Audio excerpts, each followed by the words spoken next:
Hello बच्चों, आज class 5th के बच्चे चैप्टर 1 की एक्सरसाइज कंप्लीट करेंगे। कल आपने ये कविता पढ़ी और लिखी होगी, और जिन बच्चों ने नहीं लिखी ये कविता वो लिखें अपनी नोटबुक में और याद करें। इसके वर्ड मीनिंग कल आपने पढ़ लिए थे और लिख भी लिए होंगे। नहीं लिखे तो अपनी नोटबुक में ये वर्ड मीनिंग लिखेंगे। आपने क्या क्या सीखा? मौखिक प्रश्न, ये प्रश्न आप स्वयं करिए। इस कविता को पढ़िए, समझिए और इन प्रश्नों के उत्तर खुद दीजिए। जैसे कि इन प्रश्नों के उत्तर दो। कवि किन किन चीज़ों को छोड़ देना चाहता है? कवि बुराइयों को छोड़ देना चाहता है, बुरे लोगों की, खोटे लोगों की संगत छोड़ देना चाहता है और खोटे कर्मों, बुरे कर्मों को भी छोड़ देना चाहता है। कवि सभी विद्याओं को क्यों सीखना चाहता है? कवि सभी विद्याओं को सीखकर पूर्ण ज्ञानवान बनना चाहता है, इसलिए वो है सभी विद्याओं को सीखना चाहता है। कवि किन चीज़ों को अपनाना चाहता है? कवि पुरुषार्थी बनना चाहता है, लोभी कामी नहीं बनना चाहता, इन सब चीज़ों को छोड़ देना चाहता है। अच्छे अच्छे लोगों का पुरुषार्थ करने के, लोगों का सहयोग करना और ज्ञान को सीखना चाहता है, ज्ञान को अपनाना चाहता है, पूर्ण ज्ञानवान बनना चाहता है। सही उत्तर के सामने सही का निशान लगाओ। कवि बुराई के बदले क्या मांग रहा है? लंबाई, ऊंचाई या भलाई? तो कवि बुराई के बदले में भलाई मांग रहा है। मन में उजाला किससे होगा? ज्ञान के प्रकाश से, दीपक के प्रकाश से या सूर्य के प्रकाश से? मन में उजाला ज्ञान के प्रकाश से होगा। कवि कैसे कर्मों के लिए तत्पर रहना चाहता है? कवि सभी कर्मों के लिए, शुभ कर्मों के लिए या अशुभ कर्मों के लिए? कवि शुभ कर्मों के लिए तत्पर रहना चाहता है। इन प्रश्नों का उत्तर लिखो। मन का अंधेरा कैसे दूर हो सकता है? मन का अंधेरा ज्ञान के प्रकाश से दूर हो सकता है। पूर्ण ज्ञान से मन का अंधेरा दूर हो सकता है। किस काम में सभी को पुरुषार्थी होना चाहिए? दूसरों की मदद करने में पुरुषार्थी। ज्ञान के प्रचार में सभी को पुरुषार्थी होना चाहिए। हम ज्ञान का प्रचार करेंगे तो सभी पुरुषार्थी होंगे। कवि कैसे कर्मों से बचना चाहता है? कवि बुरे लोगों की संगत से बचना चाहता है, काम, क्रोध, लोभ से बचना चाहता है, खोटे कर्मों से बचना चाहता है। ये उत्तर आप लिखिए। कवि ने शुद्धता केवल अपने लिए मांगी है। यहाँ पर सही और गलत का निशान लगाना है आपको। सही वाक्य के सामने सही और गलत सामने गलत का निशान लगाओ। कवि ने शुद्धता केवल अपने लिए मांगी है, रॉन्ग, क्रॉस लगेगा। कवि सबके दुख दूर करना चाहता है, राइट। कवि अपने अवगुणों को दूर करना चाहता है, राइट।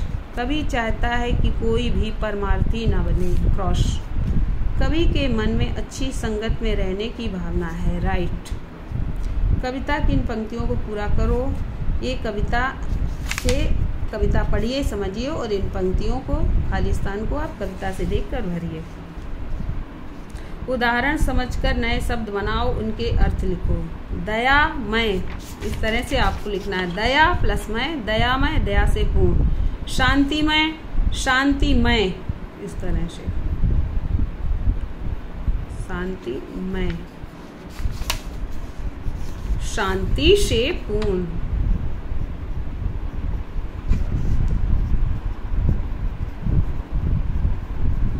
ये आप समझकर इसको कंप्लीट करिए यहाँ तक। उदाहरण समझकर मूल शब्द और प्रत्यय को अलग अलग लिखो। पुरुषार्थी, पुरुषार्थ, ये ई की मात्रा की ई यहाँ आ गई, पुरुषार्थी। परमार्थी, परमार्थ, और यहाँ ई आ जाएगा। इस तरह से आपको कंप्लीट करना है। परमार्थ, ई की मात्रा की ई यहाँ आ जाएगी। इस तरह से आप कामी, कामी, काम, ई। क्रोधी, क्रोध, ई। इस तरह से आपको कंप्लीट करना है। निम्नलिखित शब्दों के विलोम शब्द लिखो। शुद्ध, अशुद्ध।